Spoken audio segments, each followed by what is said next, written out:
Welcome back to Christopher's Kitchen. Now, from time to time, we take you to different places across the world, and today we land in England for a traditional family recipe known as the Banoffi pie. Right, Banoffi pie, banana toffee pie. Got it. And I learned this just from English crew members that I worked when I worked on the private yachts and some of their mothers. It's a very simple, very common thing, but it's so good, I just had to show you. And you can fancy it up a little bit too if you want sometimes too. I just have you can use a pie pan. You can even buy a pre-bought crust if you wanted to. It's very simple. This just happens to be a little tart pan. I've got a graham cracker crust here. Graham crackers. We use a little almond flour, sugar, and butter in ours. Just gonna make the bottom crust here. Now, of course, the key to this recipe is the toffee. It also happens to be the most dangerous part also, so you might figure out a better way of doing it. If I figure it out between now and then, I'll tell you about it.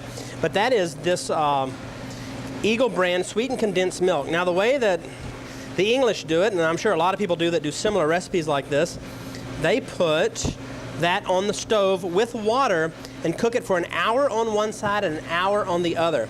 Now, the package clearly states that you shouldn't do that. That is dangerous. But, and you certainly don't want to do it if you have children around, and if you do it like that, you make sure that that can cools off really well before you open it. Now, I finished my crust here. I'm going to par bake that a little bit, get that to set up nicely.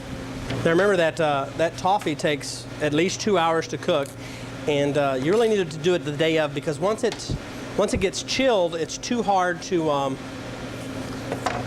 get out of the can. So you want to do it when it's room temperature. Now I'm going to slice our bananas, get those ready. I'm just going to slice these kind of thin on a diagonal so they fit around the pie really nice. You can do it any way you want. Now we've got some of this toffee that's cooked in the can. You see the label cooks off and everything. That's what it looks like when it comes out. It's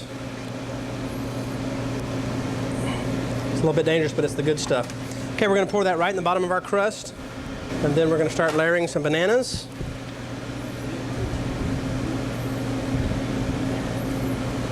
This doesn't have to be pretty. We're going to cover this with whipped cream. We're just going to top this with a little whipped cream. Okay, our Banoffi pie is out of the fridge. And I've just got some shaved chocolate here on this one. I'm just going to, just a little chocolate bar. This is a milk chocolate bar. It's a commercial size, but a little bit of shaved chocolate on this. And we've got that bottom that lifts out of this pan, so that will be good, just like that. Now I can actually cut on this. So a really traditional English dessert that's very, very simple, but oh so good. So I've got a little English custard sauce here to serve with this. It's already sweet enough, but what the heck.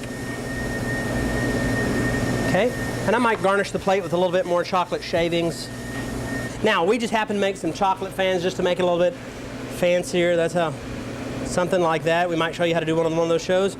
Might just put a little mint leaf off the side here. So that is our English dessert, Banoffi pie, and we've just, as we say in Texas, fancied it up a little bit. All right, just a couple of reminders on the Banoffi pie from England that you've just seen. You want to be sure, again, to practice safety, because on the side of the can it says clearly, don't heat in the can. However, is that because people open it before it's cooled properly? Maybe so. There is a possibility it could explode too if it's a weak can or if the can has defects. So, I mean, I've done it several times, never had a problem, but I would hate for anybody to try that at home. Absolutely. Not doing it. So unless you've done it before, you're absolutely certain. All right. I just wouldn't play with it. Now, don't forget, this recipe and all of our others are on the website at kdtx.com. You can click on our page, Christopher's Kitchen. And this recipe and all the others are there. I hope you enjoy this one.